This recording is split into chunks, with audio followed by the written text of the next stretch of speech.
Wake up the whole world. Now is the high time to awake out of sleep. It's emergency time. Today I'm going to show you the seed of the new world order and also the mark of the beast that they already have. All they have to do is enforcing their law. The whole thing is tied with religion. That's why Revelation chapter 13 verse 17, the Bible says no one can buy or sell. Notice. It's a great honor for me. Thank you so much. Friends, I'm going to give you a little history and then I will tell you the power behind the scene, the new world order. Constantine was the one who united the church and stayed together. Notice, during dark ages, pagan Rome, when he marched them to Tiber River, they said they was baptized. So when they came to the church, they was idol statue worshippers. So when they brought their statues in Roman Catholic Church, they start naming them Christian name, Jupiter and all this thing. They call them Peter and Rosary and all this paganism that they brought to Roman Catholic Church. And some of the Christians they don't like, so they protest against. That's why they call them Protestants or Protestant. So they set up their Jesuit order during 1500. The reason they said their Jesuit order is to destroy the Christians that they protest against their paganism.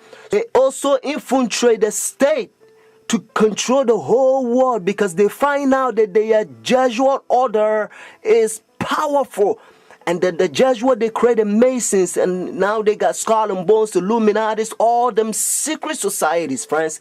They control the whole world. And what is Obama and all them powers, they all belongs to secret societies. I love everybody. I don't have a choice if I want to go to heaven, but I got to tell you the truth because the whole thing is tied with Bible. The church and state is going to unite in the last days and they will bring the mark of the beast that the Bible says. So notice. You came from circumference and in them. I did, your old country. Yes. And it was successful. Successful, we have some decisions. It's not so easy in this part. The Iraq War has been another foreign policy challenge, beginning with John Paul's papacy. Other foreign policy priorities for Benedict include pushing for peace in the Holy Land and decrying rising secularism in Europe. He's also been quietly working to establish relations, something that was not possible during the last papacy, largely because of John Paul's role in the fall of communism in Poland. The Chinese obviously didn't want John Paul II running around China doing the same thing. Pope Benedict is not that kind of a threat to China. Most of the time, in places around the world, Vatican diplomats work outside the spotlight, where experts say they often have an advantage. Some question how much government leaders of today truly listen to what the Pope has to say. And that, observers say, is a moral authority that can't be measured by economic strength or military divisions. A moral authority Benedict hopes to draw upon when meeting with U.S. officials and speaking before the United Nations. I'm Kim Lawton in Washington. Now we can see a new world coming into view. A world in which there is a very real prospect of a new world order. Pope Benedict XVI is calling for a new world financial order. A document entitled Charity and Truth was released just hours before the G8 summit. Friends, the Jesuit order, they also infiltrate every religion, especially Sunday churches. That's why Revelation chapter 17 called this power whore. Notice, the mother of harlot. Jesus Christ is the one who died for the whole world and he's drawn everybody to himself. But this power, they don't want you to go to Jesus Christ. They want you to go to them and confess your sin to them. So notice what Revelation chapter 18 says. And they also infiltrate the kings, presidents. So notice. And he cried mightily with a strong voice, saying, Babylon the great is fallen and is fallen, and is become the habitation of devils, and the whore of every foul spirit, and the cage of every unclean and hateful bird.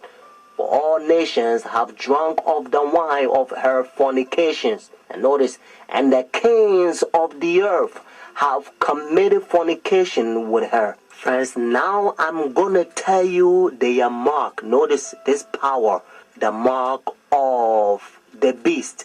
Because notice, if the Bible says the mark of the beast, means this power has a mark. The beast is a language that God is using for this power. And they themselves, they says in their own book, the book of Catechism, the old version, notice, they says Sunday worship is their mark of authority. The new version, they don't use the word authority, but at least, thank God, they still admit it. Even the new version of Catechism, they still says they changed the Sabbath from Saturday to Sunday. Friends, the mark of the beast is not worldly speculations that sometimes you hear. Some people says, well, it's computer chip, but unfortunately you don't find in the Bible.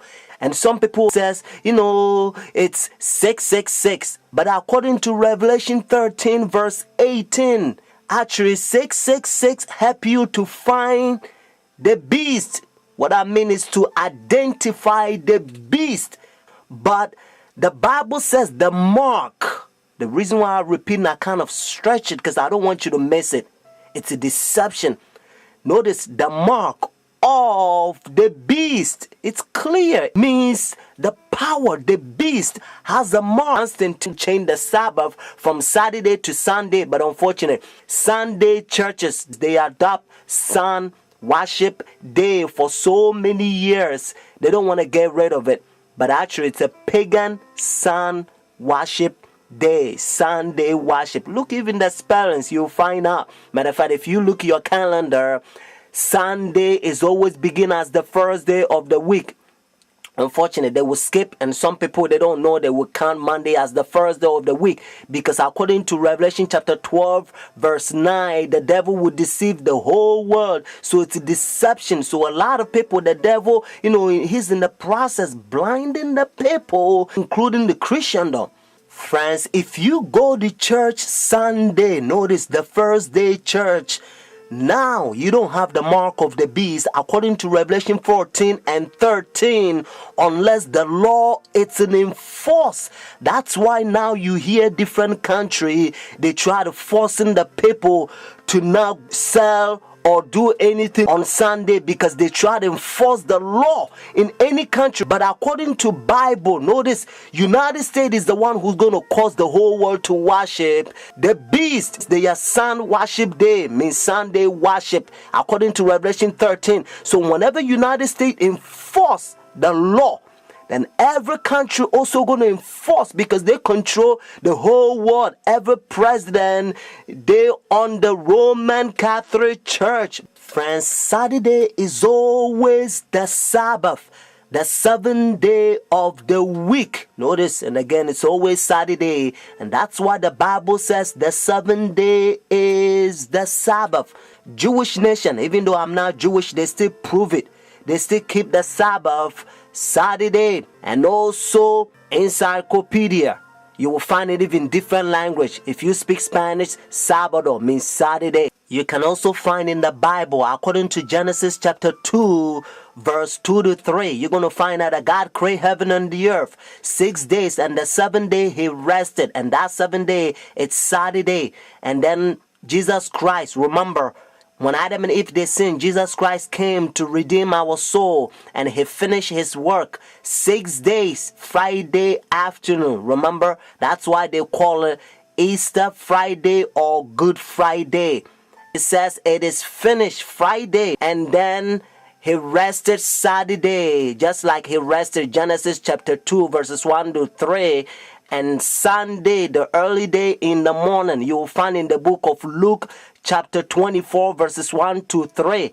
You will also find in Luke chapter 23 verses 50 to 56. The seventh day is always Saturday until Constantine 321. He changed it from Saturday to his own pagan sun creation worship day. The devil behind the scene. You are about to see the power God is going to fill us with his outpouring, just like he did it for the first century, the apostle church. And then we're going to go forward and preach the loud cry, the third angel's message. We're going to protest against their pagan sun worship day.